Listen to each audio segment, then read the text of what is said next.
La verdad que no es una innovación de la propuesta constitucional, de la Convención Constitucional, porque los derechos de la naturaleza se enmarca dentro del neoconstitucionalismo andino que ya nos hemos referido en otros capítulos, y precisamente una de las constituciones pioneras en reconocer derechos a la naturaleza fue la Constitución de Ecuador, los derechos de la Pachamama. Ahora, este es un cambio sí que es novedoso en nuestra tradición constitucional. ¿Por qué? La Constitución de 1980 fue pionera en su momento en reconocer a toda persona el derecho a vivir en un medio ambiente libre de contaminación, además de entregar al Estado el deber de tutelar a la naturaleza. Y eso, en ese momento, no habían muchas constituciones en el mundo que lo reconocieran. Entonces, la Constitución del 80 en esa época se puso a la vanguardia. Pero el derecho a vivir en un medio ambiente libre de contaminación parte de una filosofía que es muy distinta a la que se propone en el texto que se plebiscitará en septiembre. ¿En qué sentido? La actual Constitución parte de una base en donde la persona humana es titular del derecho a vivir en un medio ambiente libre de contaminación. Es lo que se denomina la visión antropocéntrica, es decir, la persona humana está al centro de esta convivencia, no solamente con sus pares, sino que también con la naturaleza. Sin embargo, la propuesta constitucional cambia esa filosofía y pasa a una visión ecocéntrica, en donde ya no es la persona el centro, sino que la naturaleza, y la persona humana precisamente queda diluida en ese concepto. Este modelo que se propone de los derechos de la naturaleza supone una respuesta radical de parte de la Convención Constitucional a las sociedades de consumo y a las sociedades capitalistas. Porque reconocer los derechos de la naturaleza, y acá lo encadeno con el artículo 128, supone una serie de deberes por parte del Estado y las personas que están enunciados ahí. Pero se omite un principio fundamental que había sido reconocido en Chile, que había sido parte de acuerdos internacionales y que es un concepto que se acuñó precisamente en 1987, que es el principio del desarrollo sustentable o sostenible, el desarrollo económico sustentable o sostenible. ¿Y qué significa eso? Que es un principio que señala que se deben satisfacer las necesidades del presente, sin comprometer la capacidad de las futuras generaciones, garantizando el equilibrio entre el crecimiento económico y el cuidado del medio ambiente y el bienestar social.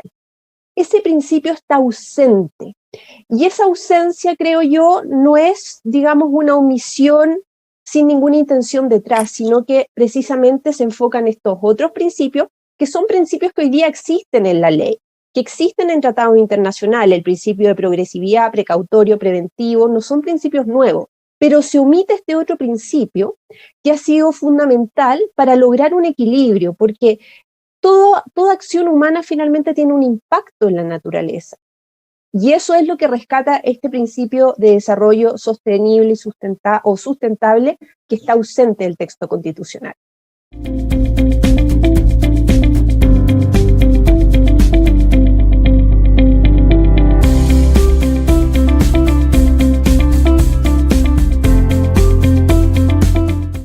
Si uno habla de que la naturaleza tiene derechos, la única manera de aterrizar algo tan abstracto como eso es en relación al ser humano. Finalmente, si son los humanos los que están reconociendo esto, es como cuando los humanos hablan de los derechos de los animales, que también incidentalmente están recogidos acá, pero ya existe en Chile la idea con la ley Cholito de que los animales tienen derecho a no ser objeto de tratos crueles. Pero finalmente siempre se remite a los seres humanos. Y en el caso de la naturaleza es particularmente fuerte el intento de plantearse, de dejar a las futuras generaciones un hábitat que no esté destruido.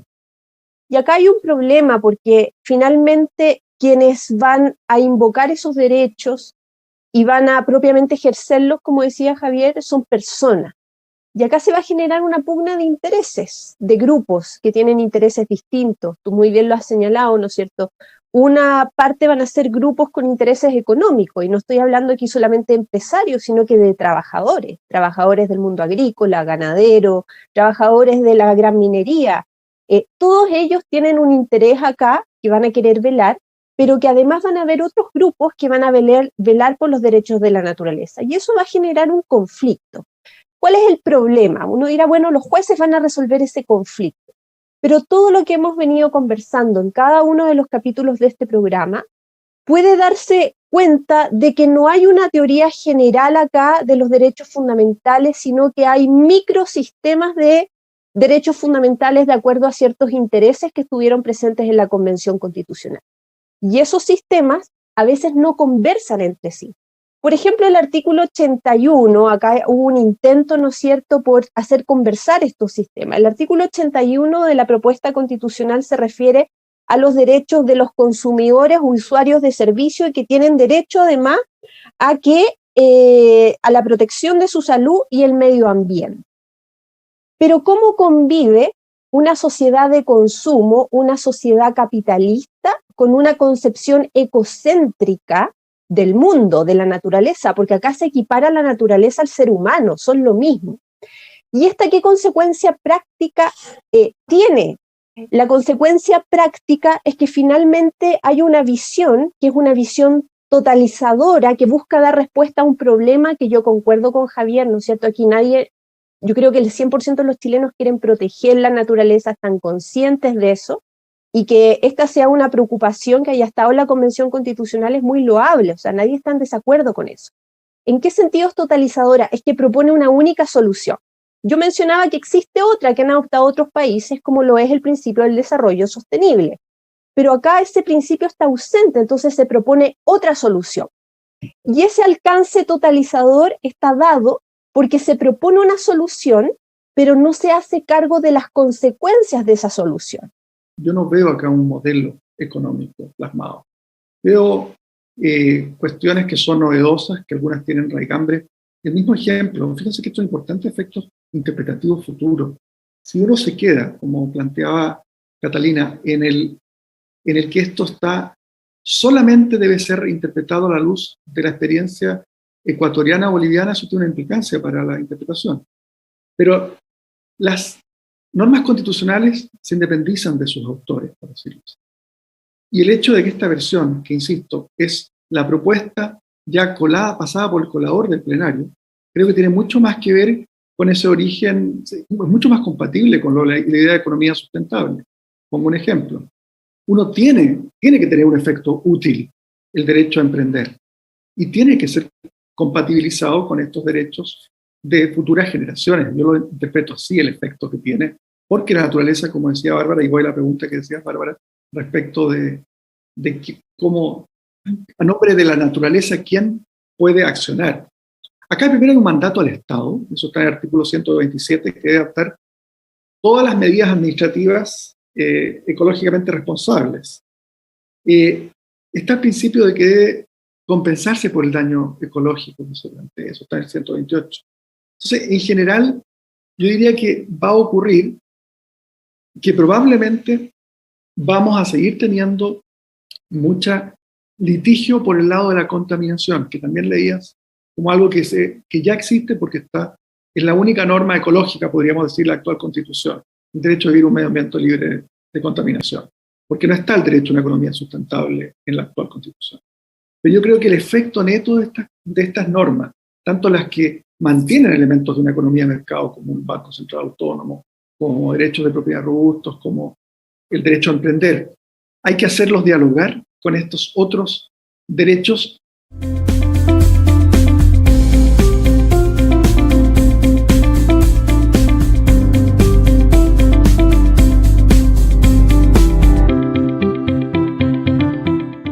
estas normas son propias de cierta evolución humana, simplemente son normas hechas por humanos para humanos que sienten que nos deshumaniza maltratar a los animales. Hubo al comienzo muchas interpretaciones, me parecían a mí, recargadas de esto, como que no se iba a poder y determinarse la ganadería, pero esto uno puede imaginarse perfectamente un mandato a que en las faenas no haya crueldad en la faena, digamos, de la matanza, que es algo que también ya hoy día mucho de esto existe. Pero la idea es básicamente muy inspirada, yo creo, en lo que es el filósofo australiano, filósofo moral, Peter Singer, que hace ya décadas viene trabajando con la idea de los derechos de los animales. Esto no es algo que surgió ahora ni en los países vecinos. Esto es una cuestión que tiene por lo menos 40 años de desarrollo y que me parece a mí humaniza a la sociedad tratar bien a los animales sintientes. Aquí sí hay una novedad en la norma que no está en la ley Cholito, en la norma propuesta por la Convención, que los animales son sujetos de especial protección. ¿Y cuál es la novedad? Que se les dé el carácter de sujetos, porque actualmente los animales, de acuerdo al Código Civil, son objetos, y sobre los objetos una persona puede ejercer derechos propios del dueño de la cosa, ¿no es cierto? Disponer, usar y gozar de ella. Que sean sujetos es algo peculiar porque sujetos generalmente se entiende a las personas humanas, ¿ya? Entonces, cuando dice son sujetos de especial protección, efectivamente el día de mañana podría haber una ley que regulara el rodeo como deporte. No creo que lo prohíba, yo creo que eso sería algo extremo, aunque hay grupos en nuestra sociedad que invocan este tipo de normas para decir que el rodeo se debería prohibir. ¿De qué va a depender? Bueno, si es un deporte que le aflige o no sufrimiento al animal, ¿ya? El legislador va a tener que determinar, ¿no es cierto?, cuál es ese umbral que se va a permitir del padecimiento del animal.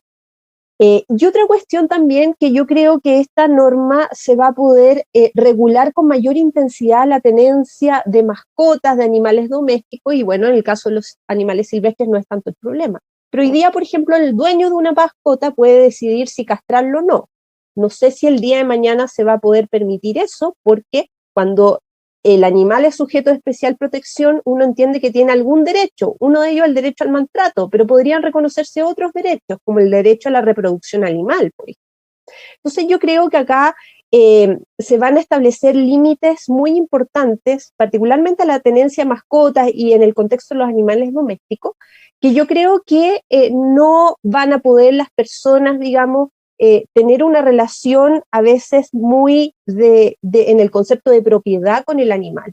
A cuando yo me refiero que es una constitución identitaria, que no es un concepto que haya acuñado yo, sino que vienen acuñando varias personas, nos referimos precisamente a que acá hay intereses que se plasmaron que no necesariamente conversan entre sí. Por ejemplo, el Tribunal Constitucional Plurinacional de Bolivia declaró inconstitucional una ley, ¿no es cierto?, que permitían ciertas causales el aborto porque no conversaba con la visión indígena de los pueblos de Bolivia, los pueblos originarios que precisamente adscriben a los derechos de la naturaleza, a la Pachamama.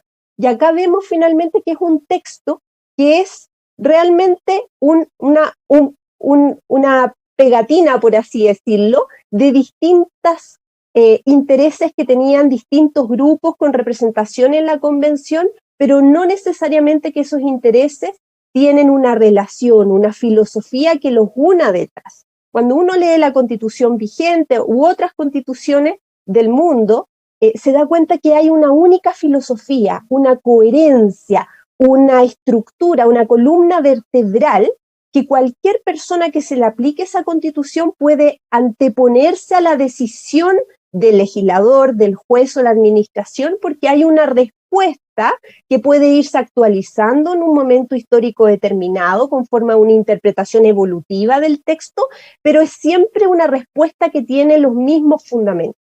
¿Qué pasa ahora que vamos al tiro, Javier? Ahora que vamos a terminar prontamente este capítulo de derechos fundamentales y el capítulo de la naturaleza y el medio ambiente, hay muchas filosofías y muchas ideologías que se van intercalando Y no hay ninguna herramienta que entregue el mismo texto constitucional para decirle al juez, en este caso es esta, en este otro caso es esta otra.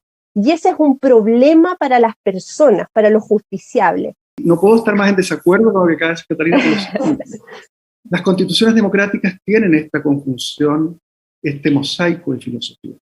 Cuando uno tiene una constitución hecha entre cuatro paredes por un grupo cohesionado política e ideológicamente, amparado por un régimen militar que va a hacerse cargo de que esa constitución prevalezca, donde está fuera de duda que va a ser aprobada, por las buenas o por las malas, con o sin fraude, es muy fácil que haya cierta coherencia. Y aún así no la tuvo.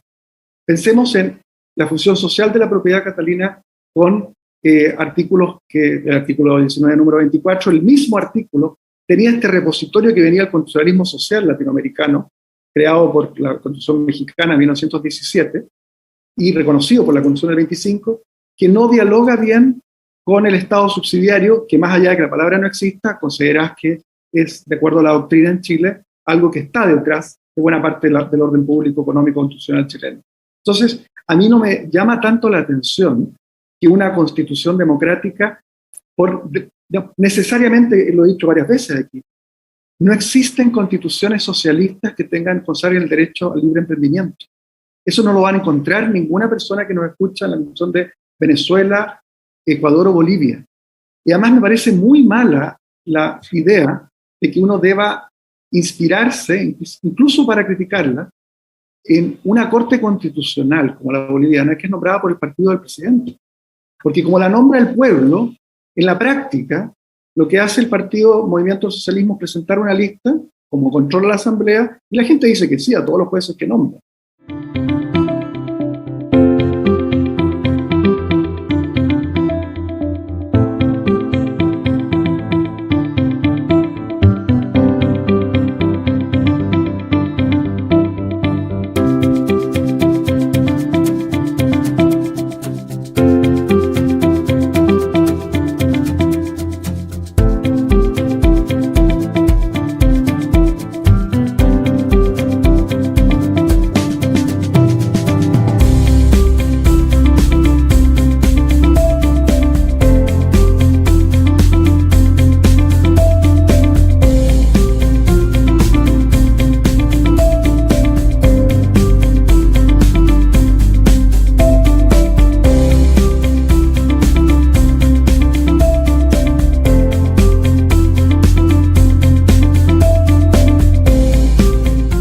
Este es un concepto nuevo, ya actualmente la clasificación jurídica es bienes que la naturaleza ha hecho común a los hombres, bienes de uso público, pero bienes comunes naturales es algo nuevo para el derecho al menos.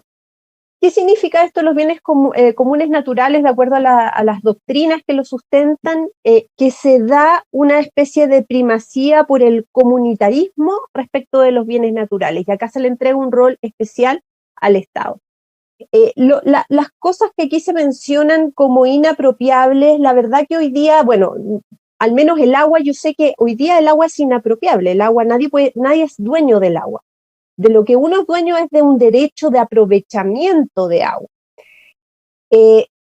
Lo que se le entrega acá es al Estado la posibilidad de entregar autorizaciones administrativas sobre las cuales las personas no van a tener un derecho de propiedad, sino que un mero permiso del Estado para hacer uso de estos bienes. Entonces, por una parte tenemos estos bienes que debe custodiar el Estado, y por otra parte un estatuto jurídico que le permite a los particulares la forma de acceso a esos bienes. Y la forma de acceso a esos bienes va a ser mediante autorizaciones administrativas. Y esto va a entrar en un choque, creo yo, el día de mañana con derechos de propiedad. Bueno, lo regulará la ley, porque acá la administración para entregar esas autorizaciones tendrá que hacerlo en conformidad a la ley. ¿Dónde está el peligro que advertiría cualquier profesor de derecho administrativo? El peligro está en que la ley va a establecer los criterios de cuándo la autoridad debe entregar esas autorizaciones, pero siempre hay un espacio para la discrecionalidad, ¿ya? De por qué yo le entrego a esta persona y no a esta otra persona que está en igualdad de condiciones, porque estos recursos igual son escasos, ¿ya? Sobre todo estoy pensando en el agua.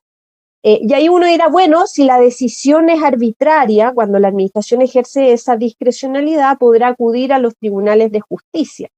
Volvemos al tema que hemos estado discutiendo intensamente con Javier. Bueno, y los tribunales de justicia confort, ¿cómo van a resolver esto? Le van a asignar, van a darle primacía, por ejemplo, al derecho al consumo al agua o a la restauración de los ecosistemas, porque la Constitución establece que son como equiparables, digamos. Se debe privilegiar el consumo del agua, pero también la restauración de los ecosistemas. Entonces, un juez, ¿qué va a elegir? ¿El derecho al consumo al agua o a la restauración de los ecosistemas? Que la propuesta los establece en un mismo lugar de preferencia. Entonces, ¿qué implica esto para las personas en concreto? Que finalmente estas autorizaciones administrativas para que puedan hacer uso de estos bienes comunes naturales va a ser como una especie de concesión graciosa que se puede terminar en cualquier momento, como una especie de regalo que durará o de permiso que durará mientras la administración, mientras el Estado quiera que dure. Y eso en la práctica significa que las personas van a vivir con la constante incertidumbre, lo que significa que no van a querer invertir. Por ejemplo, si a mí me dan un permiso para usar el agua, yo voy a invertir lo menos posible en la infraestructura para canalizar esa agua, porque no sé hasta cuándo voy a poder poseer ese derecho. Pongámonos por un segundo la posibilidad, Catalina, de que gane la prueba. Yo estoy seguro que a la semana siguiente todas estas interpretaciones, diríamos, extensivas de situaciones que son a veces irracionales, que se podrían interpretar solo desde una mirada muy irracional, van a ser rechazadas por gente que hoy día está por no aprobar esta Constitución y van a converger a interpretaciones mucho más sensatas, que hagan armónico el hecho de que hay un derecho a emprender que no se entendería si es que estuviera completamente, digamos, zanjado, estuviera completamente bloqueado por una estructura de autorizaciones de aguas que estuviera sometida a tal discrecionalidad. Hay una garantía de igualdad constitucional, de igual trato, y eso también se puede invocar si estuviera discrecionalidad. Van a haber tribunales administrativos, eso es una innovación que hemos hablado poco. En esta nueva propuesta de nueva Constitución se van a establecer tribunales administrativos, y eso es una tarea pendiente.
Acá lo que se está haciendo es quitarle un derecho que hoy día tienen las personas en Chile con nuestra cultura jurídica y que les da seguridad, que es el derecho de propiedad para usar las aguas, no sobre las aguas.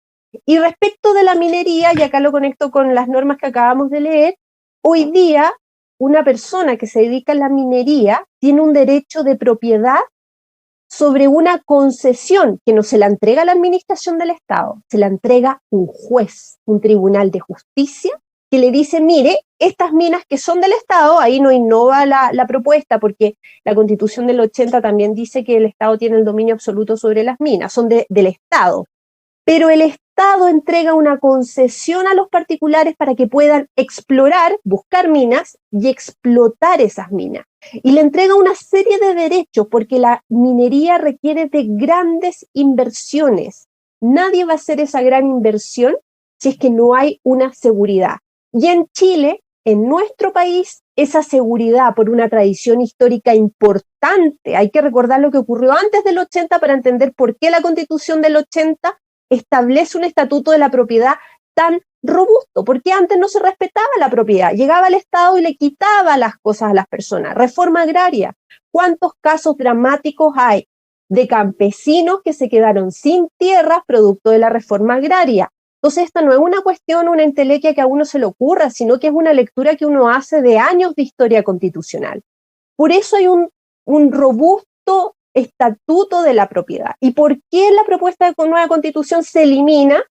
Porque quienes redactaron esta propuesta, y eso no se puede obviar, no es como que acá la redactaron y después la podemos interpretar como queramos, porque ellos representaban a personas que conviven con otros grupos en la sociedad y que van a defender los intereses que quisieron plasmar en esta Constitución. Entonces no es como que nos vamos a encontrar el día de mañana con personas que piensan igual, con personas que piensan distinto. Y el problema de esta propuesta constitucional es que les da ya una ventaja de 1000 metros a las personas que redactaron el texto versus aquellos que no están de acuerdo con su contenido. Ese es el punto. Y el poder que se le confiere al Estado sobre la economía es un poder que el día de mañana puede o no puede ser usado en contra de las personas. Y ese es el problema de este texto, que no hay realmente un límite al poder, hay una confianza absoluta en el Estado como un ente justo, racional, razonable, que siempre va a velar por nuestros intereses, pero resulta que el Estado no es ese ente ficticio. El Estado está compuesto por personas que tienen una ansia de poder, algunos bien intencionados, ¿no es cierto?, pero no todos, y lo vemos diariamente en la contingencia política, y que además van a buscar, ¿no es cierto?, aumentar esas cuotas de poder. Y el constitucionalismo lo que hace es limitarlo. Y eso no lo veo acá. Y tiene que ver también con el modelo económico que comenzábamos al inicio. Esto pone fin al famoso sistema del extractivismo. Y las grandes, las empresas que tienen el dinero para hacer las inversiones que menciona Catalina son típicamente extranjeras. Esas empresas vienen de países donde el estatuto de los minerales es exactamente, no es uno distinto. Y invierten en países donde el estatuto también es parecido. La inversión minera en Perú, que no tiene derechos de propiedad perpetuos, o Argentina, empezando en Vaca Loca, en general vienen de países como Australia, Canadá, Estados Unidos, Suecia, todos países mineros donde no existe el derecho de propiedad sobre la pertenencia minera, porque nuevamente es un poco esquizofrénico la realidad actual de la Constitución, que declara el dominio, usa una cantidad de adjetivos, absoluto, exclusivo, inalienable, imprescriptible, y después en realidad, no, el dominio es el que tienen las empresas, si no, no van a invertir. A mí me parece que eso es de una, digamos, entiendo que alguien hoy día diga que es súper propicia a la inversión, una cuestión que borra con el codo lo que escribió respecto a que el Estado es el dueño.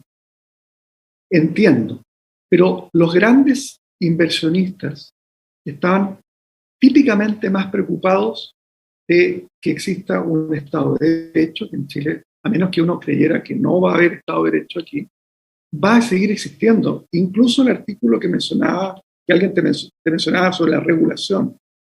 Si hubieras dicho de regulación administrativa no cabría duda de cómo se... Pero la idea de que ahora el código minero va a quedar expuesto a una regulación administrativa, perdóname, el 19, el artículo 145, inciso segundo, debió haber sido explícito, de haber dicho regulación administrativa. La palabra regulación es una palabra que interpretada sistemáticamente, fíjense que el artículo siguiente habla que la ley regula cosas, la propia ley menciona. Una de sus acepciones es que incluye la regulación legislativa de algo. Entonces, yo insisto, no vaya a ocurrir que se apruebe este texto constitucional y después tengamos que desdecirnos respecto a interpretaciones absolutamente, digamos, poco plausibles.